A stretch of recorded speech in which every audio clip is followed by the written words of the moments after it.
Ça a été une qualification compliquée. Il y a eu de la pluie. On a été contraint de faire les meilleurs chronos dès le départ et ensuite ça a été glissant. Donc j'ai eu de la chance, j'ai quand même réussi à partir dans le groupe A en 11e position. On va voir ce que ça va donner pour la course 1.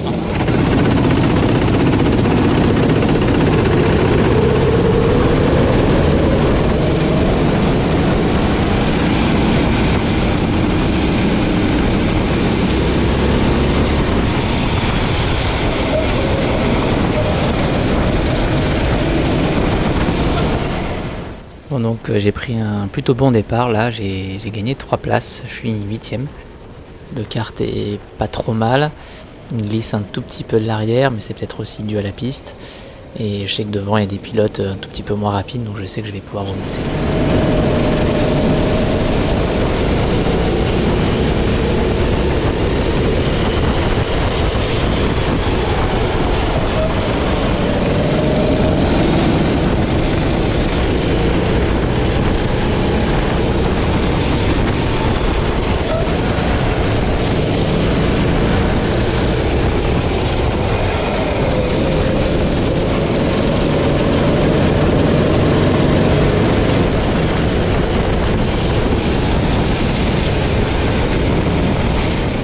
Donc là il y a contact avec le Thibaut, un peu malheureux.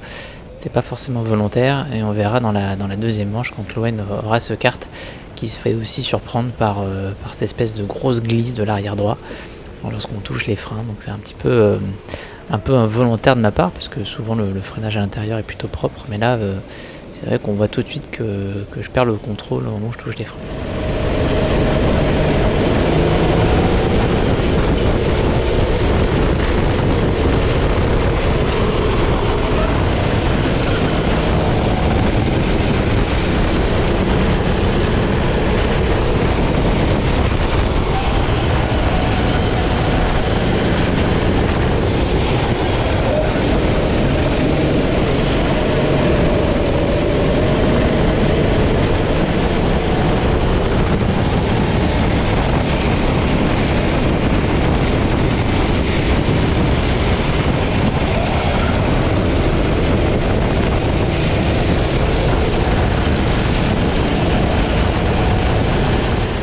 Là c'est marrant parce que je vois que Mathieu, qui est un nouveau pilote de l'assaut et qui fait pas mal de vidéos de ses courses au Bignon, c'est une piste qu'il connaît très bien.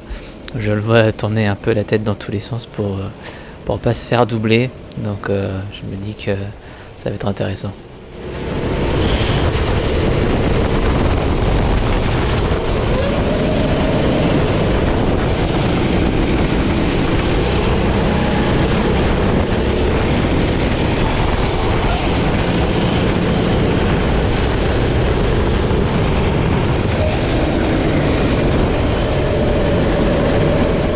Bon, au final, il a été propre, Mathieu.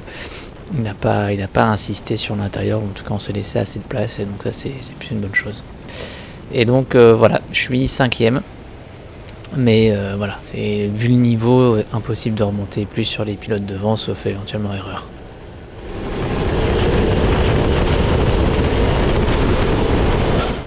J'ai réussi à remonter à la 5ème place. C'est plutôt une bonne chose. Donc 5ème place avec les pilotes qui sont devant pour la finale. On va voir ce que ça donne, mais un top 3 serait déjà vraiment bien. On va voir le kart que j'ai, le kart qu'ils ont et les éléments de course. C'est 15 minutes, donc il va falloir rien lâcher.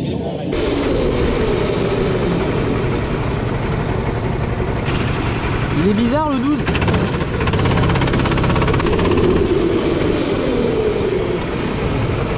L'oreille, il est bizarre, hein. Il est bizarre le 12.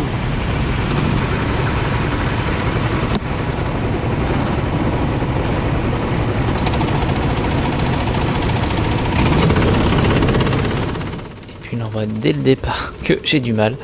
C'est voilà, le problème avec quand on sent qu'un kart est pas bon, c'est que d'autres pilotes l'ont eu en qualification, l'ont eu en course, et qu'on a défini la règle suivante, c'est que c'est uniquement lorsqu'il y a vraiment une panne technique, que le kart n'est vraiment plus fonctionnel, qu'on peut le changer. Et je n'ai pas la prétention de pouvoir dire ce kart-là il doit être sorti.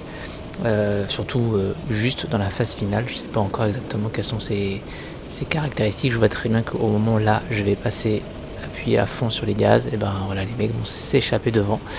Donc ce gros déficit de puissance, il va vraiment me faire mal. Et du coup ce déficit il aide un petit peu dans les parties sinueuses, parce que du coup on glisse moins, il envoie moins le kart, donc on est moins obligé de le contrôler, on n'est pas obligé de freiner autant. Donc c'est ce qui me permet de rester au contact de Loen pendant un petit moment, parce que voilà, c'est le kart que j'avais avant, comme je vous disais, il glisse pas mal de l'arrière, donc ça le surprend et s'il n'est pas encore habitué, sauf que dès que on repart sur les portions où il faut du moteur, et ben il n'y a plus personne. J'ai regardé les chronos, je prends quasiment, voilà, il reglisse à l'endroit où j'avais glissé, je prends quasiment une demi-seconde à une seconde autour, donc c'est un véritable supplice. Alors je sais que je vais me faire dépasser, j'ai pas forcément envie d'abandonner parce que tous les points comptent, et je sais aussi qu'il y a des petites gouttes de pluie qui apparaissent sur ma visière, je me dis qu'éventuellement s'il pleut ça peut faire mon avantage.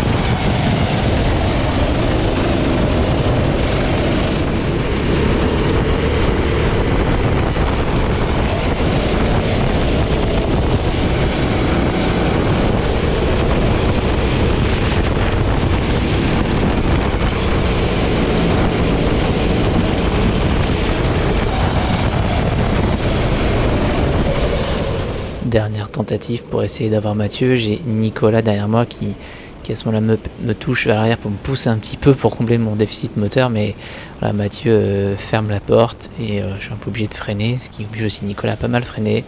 Et là, voilà, l'intérêt de ne pas abandonner, c'est que là il y a Matteo qui s'est raté sur un virage.